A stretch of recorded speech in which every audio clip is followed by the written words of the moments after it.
तो electric flux की हम बात कर रहे थे, ठीक है ना। वैद्युत फ्लक्स क्या होता है तो हमने बताया था, पहली बात तो हमने आपको ये बताया था, पहली बात हमने वैद्युत फ्लक्स से संबंधित ये बताया था कि वैद्युत क्षेत्र को समझने के लिए, वैद्युत क्षेत्र को मान को ज्ञात करने के लिए हम वैद्युत बल रेखाओं का उपयोग करते हैं, ठीक है। और वैद्युत बल रेखाओं का उपयोग करते हैं। उसी प्रकार से वैद्युत क्षेत्र की तीव्रता को ही समझने के लिए हम वैद्युत फ्लक्स का उपयोग करते हैं। और वैद्युत फ्लक्स होता क्या है तो किसी वैद्युत क्षेत्र में रखे काल्पनिक पृष्ठ से लंबवत होकर गुजरने वाली वैद्युत बल रेखाओं की संख्या को हम क्या कहते हैं, वैद्युत फ्लक्स कहते हैं, ठीक है ना। जैसे मान लेते हैं कि हमारे पास एक क्या है, काल्पनिक पृष्ठ है, इस पृष्ठ से वैद्युत बल रेखाएं गुजर रही हैं, ठीक है।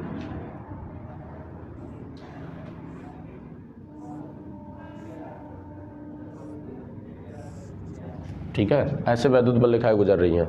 तो क्या है कि इस पृष्ठ से जितनी भी गुजरने वाली वैद्युत बल रेखाएं हैं उनकी संख्या का जो माप होता है उसी को हम क्या कहते हैं, वैद्युत फ्लक्स कहते हैं। वैद्युत फ्लक्स को किससे प्रदर्शित करते हैं, फाई से प्रदर्शित करते हैं। ये वैद्युत क्षेत्र की तीव्रता ई हो गई, ये वैद्युत क्षेत्र की क्या है, तीव्रता ई हो गई।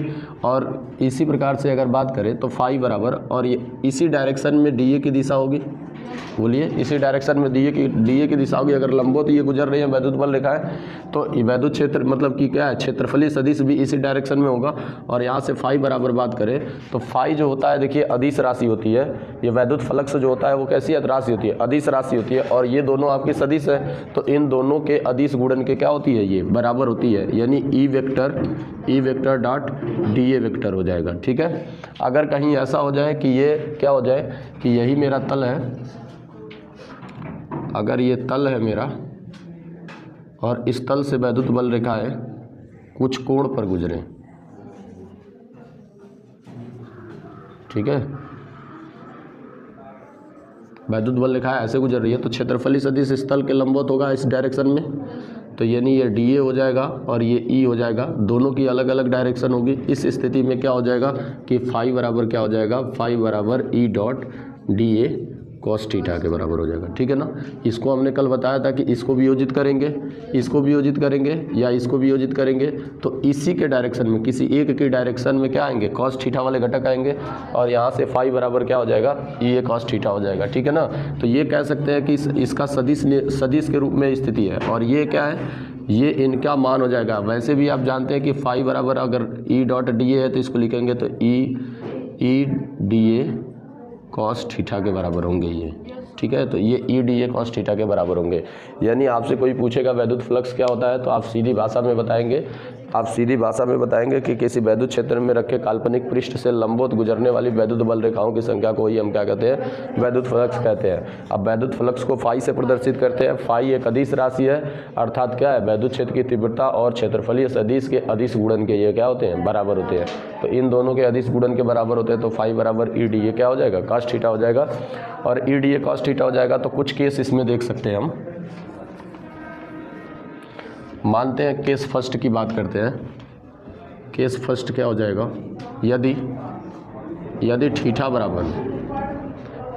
बराबर थीटा है क्या, क्षेत्रफलीय सदिश और क्या है, वैद्युत क्षेत्र की तीव्रता, दोनों के बीच का क्या है, कोण है। ये कोण है, इनके बीच का कोण थीटा है, ठीक है। तो थीटा, यदि थीटा बराबर क्या हो, 0 डिग्री हो, तो यदि थीटा बराबर 0 डिग्री हो, थीटा बराबर 0 डिग्री होगा तो ई और ए दोनों एक ही डायरेक्शन में होंगे। यदि थीटा बराबर इतना हो, 0 डिग्री हो, तो लिख सकते हैं कि क्षेत्रफलीय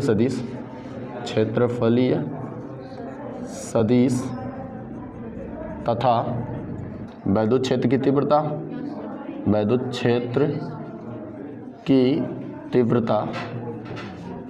तीव्रता दोनों की दिशा क्या होगी, दोनों की दिशा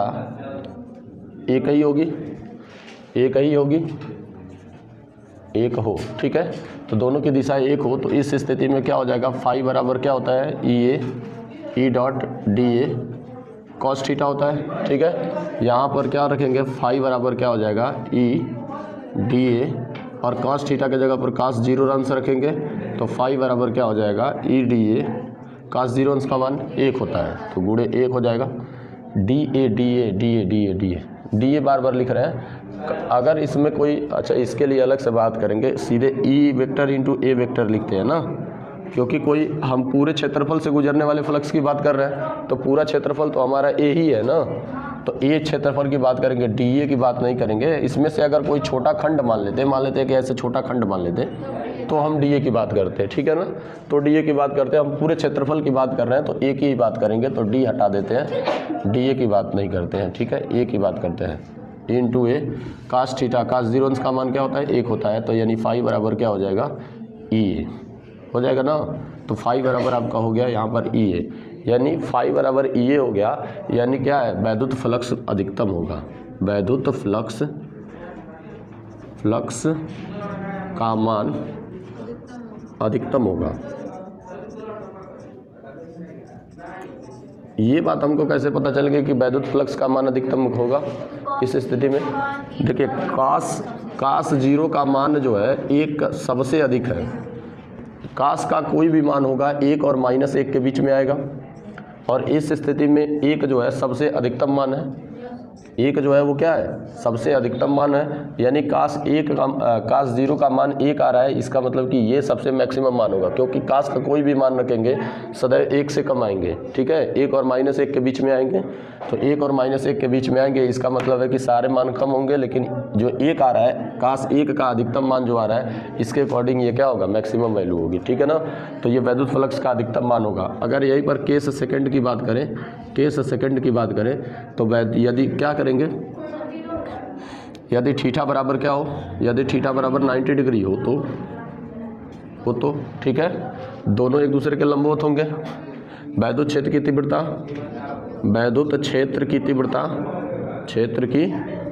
तीव्रता तथा क्षेत्रफल सदिश एक दूसरे के लंबवत होंगे,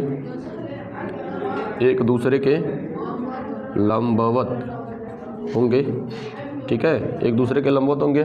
और जब ये एक दूसरे के लंबवत होंगे तो क्या हो जाएगा, फाई बराबर क्या हो जाएगा, ई ए कॉस थीटा, ई ए कॉस 90 हो जाएगा, और फाई बराबर क्या हो जाएगा, ई ए क्रॉस कॉस 90 की वैल्यू 0, तो यानी फाई बराबर क्या हो जाएगा, 0, तो फाई का मान 0 हो जाएगा, यानी वैद्युत फ्लक्स क्या हो जाएगा, 0 हो जाएगा। अगर दोनों एक दूसरे के लंबवत होंगे तो वैद्युत फ्लक्स का मान क्या हो जाएगा, 0 हो जाएगा। इतनी सी बात समझ में आ रही है, बातें हो गई ना। अब तो आप निकाल सकते हैं कि वैद्युत फ्लक्स के बारे में आप गणना कर सकते हैं कि वैद्युत फ्लक्स अगर क्या है कि थीटा का मान दिया हो, कितने थीटा का मान दिया हो तो वैद्युत फ्लक्स की गणना कर सकते हैं। ई का और क्षेत्रफली सदिश ज्ञात हो तो वैद्युत फ्लक्स की गणना कर सकते हैं। मान लेते हैं कि मेरे पास एक काल्पनिक पृष्ठ कुछ इस प्रकार से है, जिसका कोई निश्चित आकार नहीं है, शेप नहीं है, ठीक है, ये कोई काल्पनिक पृष्ठ ऐसे है, और इससे वैद्युत बल रेखाएं गुजर रही हैं ऐसे, ठीक है, इससे वैद्युत बल रेखाएं ऐसे गुजर रही हैं। मान लेते हैं कि ऐसे वैद्युत बल रेखाएं गुजर रही हैं इस काल्पनिक पृष्ठ से, ठीक है, ऐसे वैद्युत बल रेखाएं गुजर रही हैं, ठीक। तो जब यदि इस काल्पनिक पृष्ठ से वैद्युत बल रेखाएं गुजर रही हैं और इससे गुजरने वाले वैद्युत फ्लक्स की गणना करते हैं, मान लेते हैं कि अगर पृष्ठ ऐसा होगा, ये कोई समतली पृष्ठ तो है नहीं, तो क्षेत्रफल ज्ञात करने में हमें समस्या होगी। तो अगर इसमें क्या करना है कि इससे गुजरने वाले वैद्युत फ्लक्स की गणना करनी है, तो हम इसमें एक छोटा सा स्वच्छ काल्पनिक पृष्ठ मान लेते हैं, एक छोटा सा काल्पनिक पृष्ठ मान लिए, इसके क्षेत्रफल को हम मान लिए कि अगर इसका संपूर्ण क्षेत्रफल ए है तो इसके क्षेत्रफल को हमने क्या मान लिया, डी ए मान लिया, और इसकी डायरेक्शन जो है मान लेते हैं कि इस क्षेत्रफल की डायरेक्शन ऐसे है, ठीक है, ये डी ए पर कैप हो जाएगा, मान लेते हैं इसकी डायरेक्शन ऐसे है, ये वैद्युत क्षेत्र की तीव्रता की डायरेक्शन ऐसे है, ठीक है। तो वैद्युत फ्लक्स का मान क्या होगा, तो वैद्युत फ्लक्स फाई जो होगा वो क्या होगा कि समाकलन ऑफ 0 to a, ठीक है, 0 to a, मतलब कि क्षेत्रफल 0 से लेकर के a तक समाकलन कर दिए। समाकलन करेंगे तो ऐसे छोटे छोटे भागों को मिलाएंगे, तो इसका संपूर्ण का क्षेत्रफल निकल जाएगा, ठीक है। तो समाकलन ऑफ क्या हो जाएगा, 0 to a, और ये क्या हो जाएगा कि a vector dot D A vector, ठीक है। और इसी को ऐसे लिख सकते हैं कि फाई बराबर ये अगर ऐसे बना दिया तो इसका मतलब क्या है कि संपूर्ण क्षेत्रफल का क्या कर रहे हैं हम, समाकलन कर रहे हैं, इस पूरे भाग का क्या कर रहे हैं, समाकलन कर रहे हैं। इसी को हम इस रूप में लिख सकते हैं, ई वेक्टर डॉट क्या हो जाएगा, डी ए वेक्टर हो जाएगा, दोनों एक ही हैं, ठीक है ना। अरे ये भी समपूर्ण को बता रहे हैं, पूरे पृष्ठ का क्षेत्र, पूरे पृष्ठ से गुजरने वाले फ्लक्स की बात कर रहे हैं, ये भी पूरे पृष्ठ से गुजरने वाले फ्लक्स की बात कर रहे हैं। कहीं आपको ऐसा दिख जाए तो आप क्या करोगे, तो आप कंफ्यूज नहीं हो जाओगे, इसलिए हमने इस बात को बता दिया कि ऐसे भी लिख सकते हैं इसको, ठीक है ना।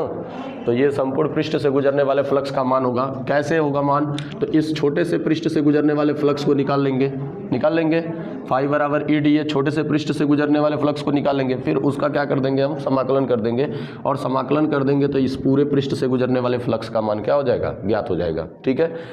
तो इस पूरे पृष्ठ से गुजरने वाले फ्लक्स का मान ज्ञात हो जाएगा। अब ध्यान से समझिएगा, अब यहाँ पर एक बात समझिएगा, ये जो फ्लक्स फाई है, वैद्युत फ्लक्स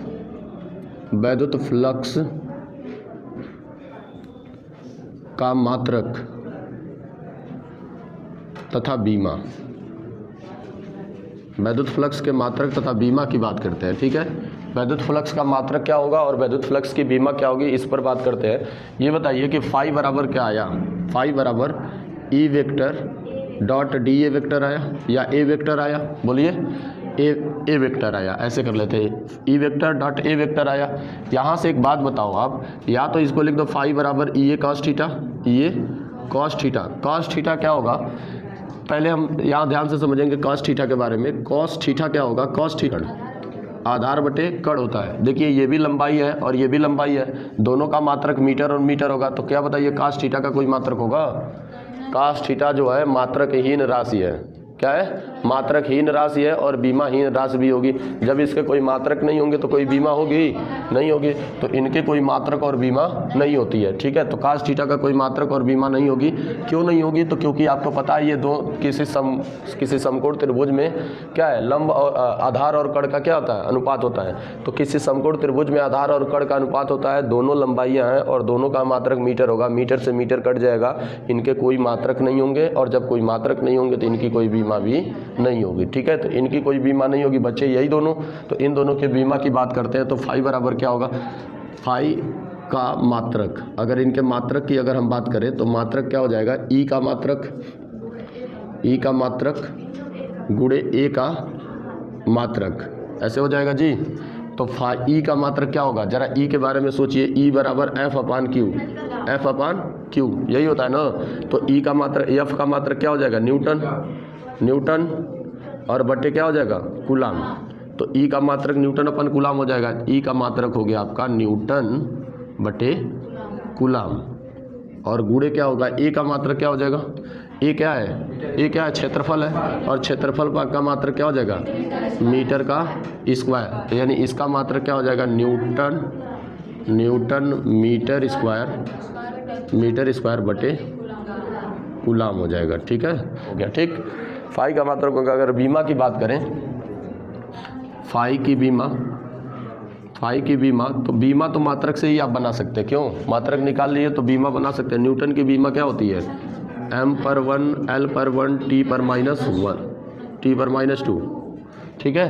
m/1 l/1 t/-2 गुणे मीटर है, तो क्या हो जाएगा l/2, और बटे क्या हो जाएगा कूलाम, यानी कि क्या हो जाएगा a/1 और t/1, बोलिए जी, होगा, और कूलाम हो जाएगा। अब देखिए क्या हो जाएगा, यहाँ से इनके बीमा की बात करेंगे तो m/1 l/3 t/-2, ठीक है, ऐसे -2 गुणे ये ऊपर जाएंगे तो क्या हो जाएगा a/-1 और t पर क्या हो जाएगा -1, बोलिए हो जाएंगे, इनका मल्टीप्लाई हो जाएगा तो क्या हो जाएगा m/1 l/3 t/-3 और a/-1, ये इनकी बीमा हो जाएगी। बताइए फाई की बीमा और मात्रक ज्ञात हुए आपको, तो फाई की बीमा और ये मात्रक हो जाएंगे, नोट कर लीजिए इनको।